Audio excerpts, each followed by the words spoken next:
Hello दोस्तों, office trick में आपका स्वागत है। एक्सेल में आज हम बात करेंगे पिवट टेबल की कि पिवट टेबल को कैसे यूज करते हैं और पिवट टेबल से हमको क्या बेनिफिट्स होंगे। तो इसके लिए सबसे पहले हम देखते हैं, हमारे पास एक डमी डेटा है जिसमें हमने एक कॉलम पे डेट, एक पे पेमेंट मेथड, एक पे प्रोडक्ट, रीजन, प्राइस, यूनिट्स और सेल्स कितना हमारा हुआ टोटल। ये हमारा एक डमी डेटा है। इस डेटा के बेस पे हम कुल अभी जो इस वीडियो में बात करेंगे, हम तीन चीजों की बात करेंगे। एक हम इसमें करेंगे प्रोडक्ट है रीजन वाइज सेल्स क्या था, दूसरा पेमेंट मेथड वाइज सेल्स और उसका कितना परसेंट किस मेथड से हमें आया, और तीसरा हम देखेंगे प्रोडक्ट वाइज मंथली और ईयरली हमारा कितना सेल्स हुआ। तो ये सारी चीज के लिए एक एक करके हम लोग एक्सरसाइज करेंगे और पिवट टेबल यूज करेंगे। तो सबसे पहले पिवट टेबल यूज करने के लिए आपको जो आपका टेबल है, अगर वो टेबल के वे में है तो आप केवल किसी भी आप सेल पे क्लिक करेंगे और उसके बाद जाएंगे इंसर्ट पिवट टेबल, तो ये डेटा जो है अपने आप सेलेक्ट कर लेगा। उसके बाद जैसे वो अदरवाइज आप यहाँ से जाके रेंज भी आप सेलेक्ट आप खुद से भी कर सकते हैं, आपको किस रेंज पे वो पिवट टेबल यूज करनी है। इसके बाद दूसरा ये क्वेश्चन है कि हम कहाँ पे उस टेबल को बनाना चाहते हैं। न्यू वर्क बाय डिफॉल्ट आपका न्यू वर्कशीट रहेगा, यानी अगर मैं इसको ओके करूंगा तो एक नई वर्कशीट खुल जाएगी। इस तरह से आपको दिख रहा है पिवट टेबल और एक नई वर्कशीट पे आ गया, सीट नंबर 5। एक तो ये तरीका है कि हम नई सीट पे बनाएं। दूसरा तरीका हमारे पास है, हम क्या करेंगे, फिर से वही इंसर्ट पिवट टेबल और यहाँ पे हम करेंगे एग्जिस्टिंग वर्कबुक। जैसे एग्जिस्टिंग वर्कबुक करेंगे तो ये पूछ रहा है एग्जिस्टिंग वर्कबुक पे आप अपना रेफरेंस दो, कौन सी लोकेशन। तो मैं यहाँ पे क्लिक किया और मैंने कर दिया यहाँ पे, यानी इसके बाद से वो रेफरेंस अपने आप ले लेगा। ओके, तो अब मेरा ये पिवट टेबल बन गया जिसमें हमारे यहाँ पे पिवट टेबल की फील्ड लिस्ट ये है। ये रिपोर्ट फिल्टर बोलते हैं इसको। यहाँ पे कॉलम के लेवल्स आएंगे, यहाँ पे रो के लेवल और यहाँ पे वैल्यूज। तो अब सबसे पहली एक्सरसाइज हम करते हैं, इसमें product and region wise sales, यानी हमें ये देखना है कि हमारे जो प्रोडक्ट हैं, हमने कुछ स्टेशनरी के प्रोडक्ट लिए हुए हैं और रीजन्स हमारे ईस्ट वेस्ट नॉर्थ साउथ कहाँ पे कितना हमारा सेल्स हुआ, और सेल्स की जो हमारी यूनिट है प्राइस वो इंडियन रुपीज में है, और टोटल सेल्स भी इंडियन रुपीज में ही हम लोग कैलकुलेट करेंगे।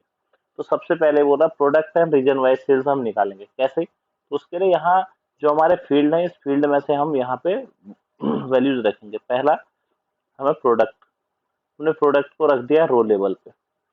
एक ऑप्शन दिया है हमारे पास, चाहिए तो हम इसको कॉलम लेवल पे भी रख सकते हैं, और प्रोडक्ट अभी भी फिलहाल रो लेवल पे रख रहा हूँ। उसके बाद रीजन को मैं रखता हूँ कॉलम लेवल पे, यानी ईस्ट नॉर्थ साउथ वेस्ट सब इस पे आ जाएगा आपका।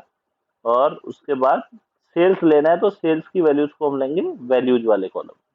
तो ये हमारा बाय डिफॉल्ट एक इसका टेबल समरी बन के आ गई है कि बॉल पेन ईस्ट जो रीजन में इतना सेल हुआ, नॉर्थ साउथ वेस्ट और ग्रांड टोटल इतना है। और टोटल की बात करें तो ये हमारी वैल्यू है।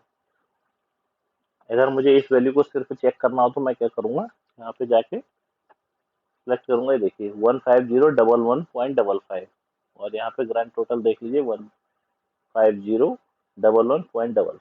ये हमारा पहला चीज हो गया, यानी हमारी पहली एक्सरसाइज हो गई product and region wise sales. इसको हम किस किस तरीके से कर सकते हैं ये मैं आपको एक और बताता हूँ।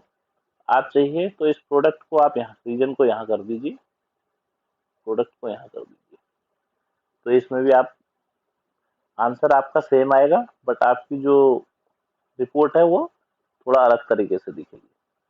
ये जैसे आपकी रिक्वायरमेंट है उसके हिसाब से आप रख सकते हैं। अब इसमें एक करेक्शन और हम जो इम्प्रूवमेंट या करेक्शन बोल सकते हैं, वैल्यूज में हमको क्या चाहिए वो चेक करने के लिए यहाँ पे क्लिक करेंगे वैल्यू फील्ड सेटिंग पे। तो हमको सम करना है, काउंट करना है, एवरेज लेना है, मैक्स लेना है, मिनिमम लेना है, आपको क्या लेना है वो आप यहाँ से ले सकते हैं। अगर मुझे एवरेज निकालना होगा तो एवरेज पे क्लिक कर दूंगा, ये आ जाएगा एवरेज। तो इस तरीके से हम लोग अपने डेटा में से क्या हमें काउंट करना है या सम करना है वो भी हम वैल्यू फील्ड सेटिंग से चेंज कर सकते हैं। पहला हमारा हो गया product and region wise sales, इसको हम येलो कर देते हैं। दूसरा हम आते हैं payment method wise sale and percentage of total. इसी टेबल पे हम अब अगला काम करते हैं। हम टेबल अलग से नहीं बनाएंगे दोबारा से, तो हम क्या करते हैं एक बार सारे इनको अनचेक कर देते हैं। अनचेक कर दिया। अब जब अनचेक किया तो हमें कहते हैं पेमेंट मेथड वाइज सेल्स। तो सबसे पहले हम करेंगे पेमेंट मेथड को ले लेंगे रो लेवल पे, इसके बाद इसकी सेल्स को ले लेंगे।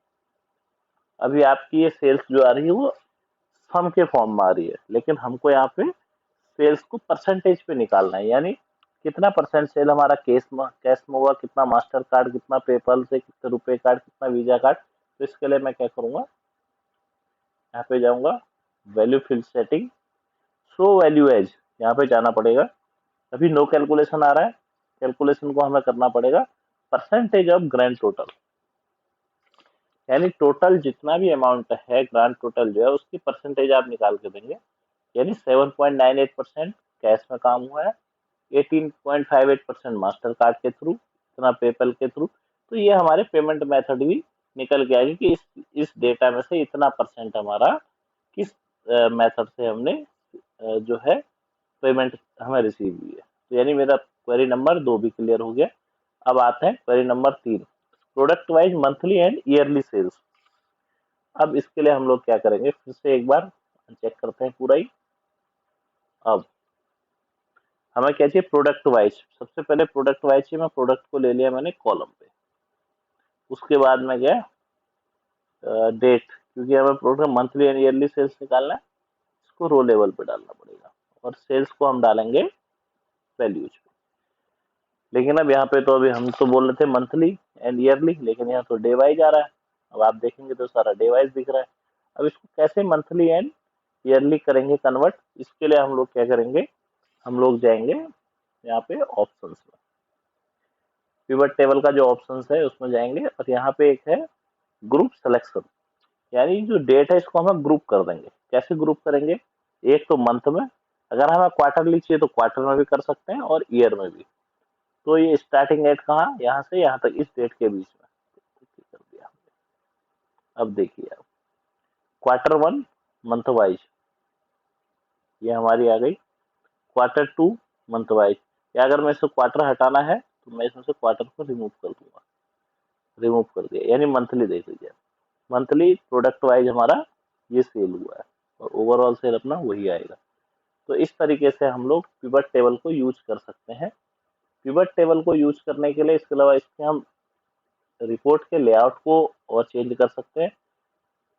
इसके लिए हमको डिजाइन में जाना पड़ेगा, जैसे अगर हमें सब टोटल निकालना है तो उसको यहाँ से सब टोटल यूज कर सकते हैं। उसके अलावा ग्रैंड टोटल के लिए है रिपोर्ट लेआउट, आपको किस लेआउट में रिपोर्ट चाहिए, आपको कौन से फॉर्मेट पे चाहिए। जनरली हम लोग स्विंग टेबुलर फॉर्मेट ये यूज करते हैं। तो इस तरीके से आप ये टेबल के फॉर्मेट पे आ जाएगा, और अगर आपको कोई दूसरा फॉर्मेट आउटलाइन करना है तो आउटलाइन पे आ जाएगा, आपको जिस फॉर्मेट में चाहिए, कॉम्पैक्ट। तो ये आपकी फॉर्मेटिंग है लेआउट उस रिपोर्ट की। तो इस तरीके से हम लोग पिवट टेबल को यूज करते हैं। तो पिवट टेबल एक्सेल में हमारा एक इम्पोर्टेंट टूल है, जिससे कि हम बड़ी से बड़ी डेटा शीट्स में से भी समरी बहुत आसानी से निकाल सकते हैं।